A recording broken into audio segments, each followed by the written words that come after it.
Pertama, saya mau ajak semua peserta LC malam ini sepakat dulu bahwa mengelola lapas dan rutan itu tidak semudah membalik telapak tangan.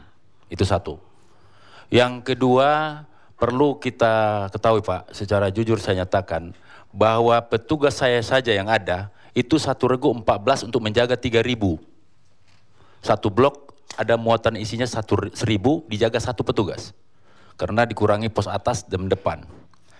Terkait masalah tugas pokok kami Pak, tugas pokok di lapas ini, ada dua bentuk pelarian yang tidak, mungkin masyarakat umum tidak mengetahui. Pertama, pelarian fisik. Karena pelarian fisik berupa tembok, karena itu ada tembok. Kedua, pelarian psikis. Ini yang berbahaya Pak, seperti yang kita bahas malam ini. Pelarian psikis itu tentu hubungan seksual. Ya Pak kan? Ketika ini dilakukan, katanya Pak, banyak ekses dampak dari pelarian psikis. Pertama, bisa saja memanfaatkan kamar mandi, ruang kamar mandi yang ada di ruang kunjungan. Satu. Yang kedua, di ruangan kunjungan itu sendiri. Dengan cara, mohon maaf Bapak, mohon maaf Ibu sekalian, bisa saja Pak disuruh istri bawa pakai celana, tapi celana yang gampang ditarik, duduk di pangku, tapi si laki-laki membuka resleting aja Pak. Itu.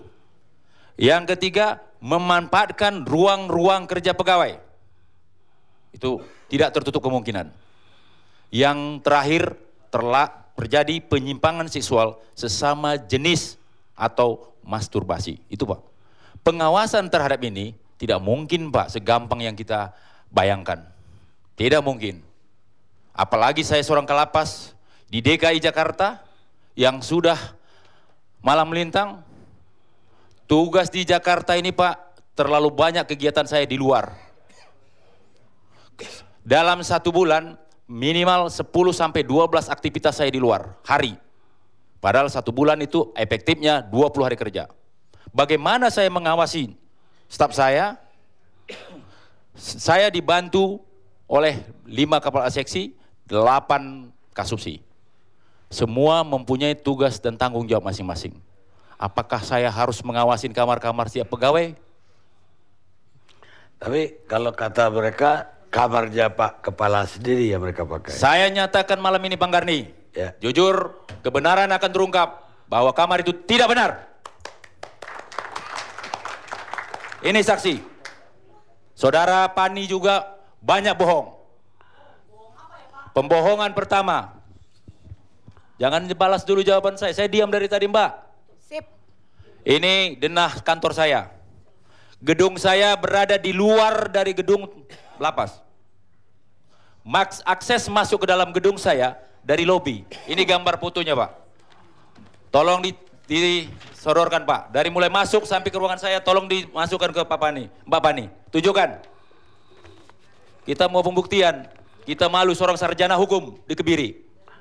Malu saya sebagai alma mater USU. Saya akan siapkan itu, persiapan saya.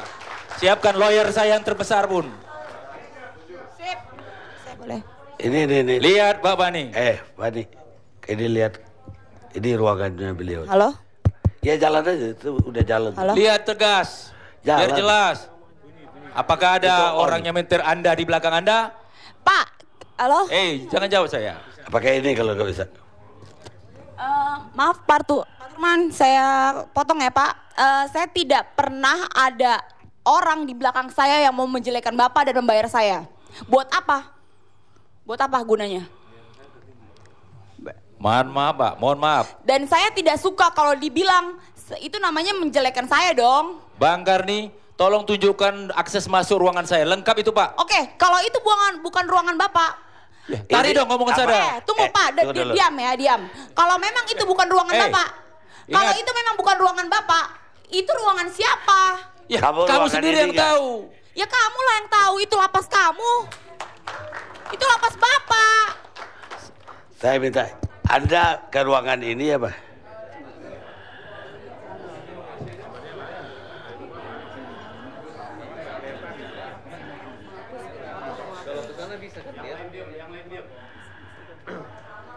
Tolong Pak.